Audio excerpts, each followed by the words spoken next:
world emerges in front of our eyes every time we unfold an unfamiliar map. This morning, Erin Moriarty takes us to a place with worlds to spare. Ever wonder where you're going and how to get there? We may be able to help you. Later on Sunday morning, the secrets of room 117.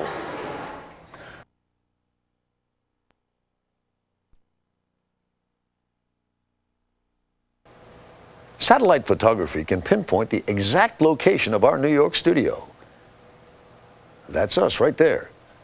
Fortunately, the old world of map making is still around for the visiting, as Erin Moriarty of 48 Hours now shows us.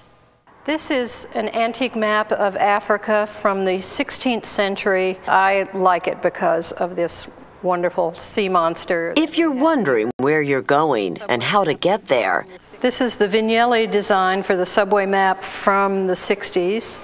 The answers may be found in room 117.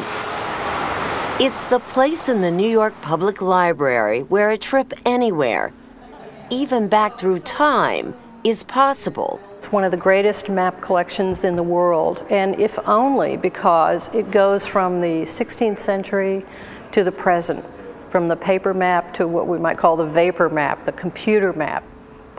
When Alice Hudson, chief of the map division, first came here in 1970 straight out of graduate school, room 117 looked a lot like this. For me, it was just a comfortable old map room, but now it's sort of Versailles. A newly completed $5 million renovation has made the room, officially the Lionel Pincus and Princess Ferial Map Division, come alive. This molding here has a wonderful array of lion's heads, and they're holding these garlands of fruit. We never knew those lion's heads were there. It is now the perfect setting, says Hudson, for the rich and eclectic collection of 500,000 maps and atlases.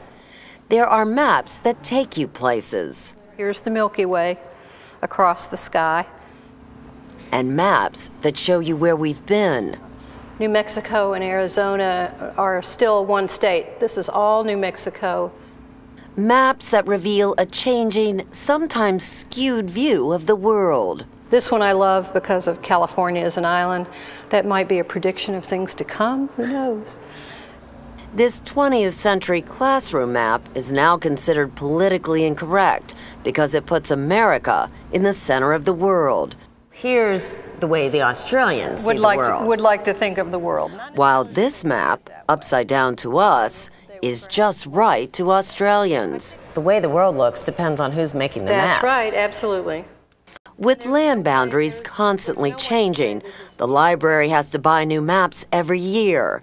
But old and rare ones, like this 17th century Dutch atlas, are getting harder and harder to acquire. In about 1910 or 11, we purchased that atlas for about $3. Now, a single plate is worth perhaps $3,000. That maps are valuable should come as no surprise. They have often played a role in Hollywood. Money to roll in! In the 1950 Disney version of Treasure Island, there'd be no story without this map leading to buried treasure. Look, he made a map. And how else would Harrison Ford playing Indiana Jones in the Temple of Doom find the Holy Grail? We're going to have to open this with a bid of $19,000. $19,000, $20,000, $22,000, $24,000. But to find out just how valuable a map can be, $30,000. Stop by a map auction. Sold to the telephone. As we did last month at the Swan Galleries in New York. $13,000.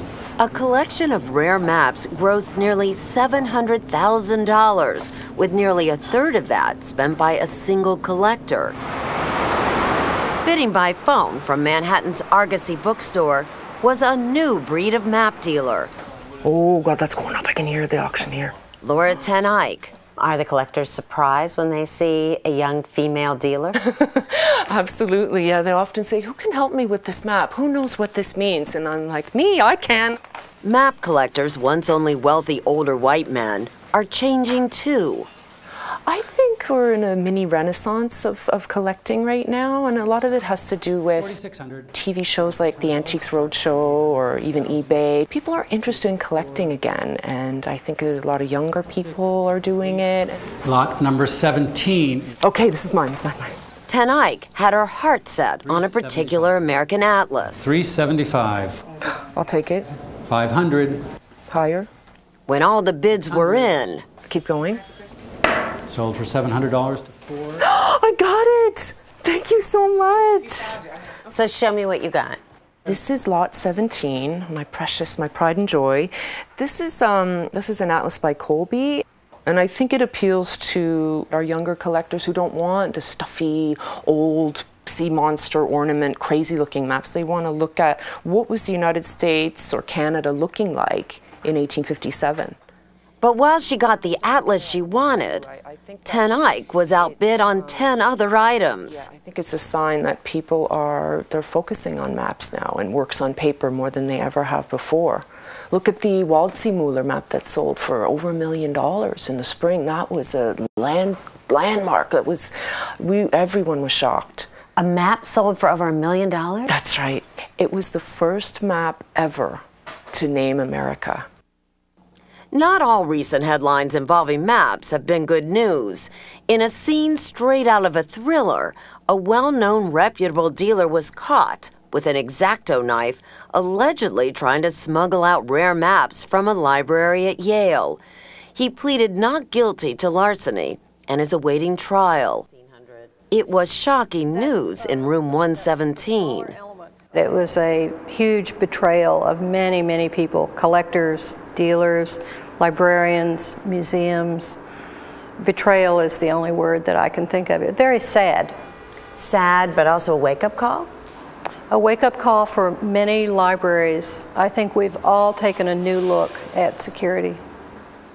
Along with the library's new security measures, there is yet another innovation. This is from Lower Manhattan in the 1850s. The goal is to have most of the library's map collection available online. That might seem counterproductive after spending $5 million to bring out the glories of the map room. Not to Alice Hudson. It's a wonderful way to get our collection out beyond the walls of the library, but it's not always, in the end, what the reader needs. They often need to see the original material. And what better place to do that than in room 117?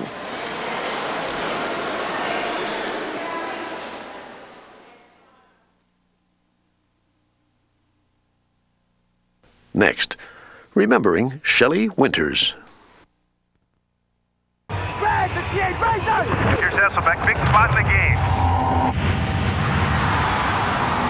No one can do it all alone, not even the NFL and United Way. We've been strengthening America's communities for over 30 years now, and we could really use your help.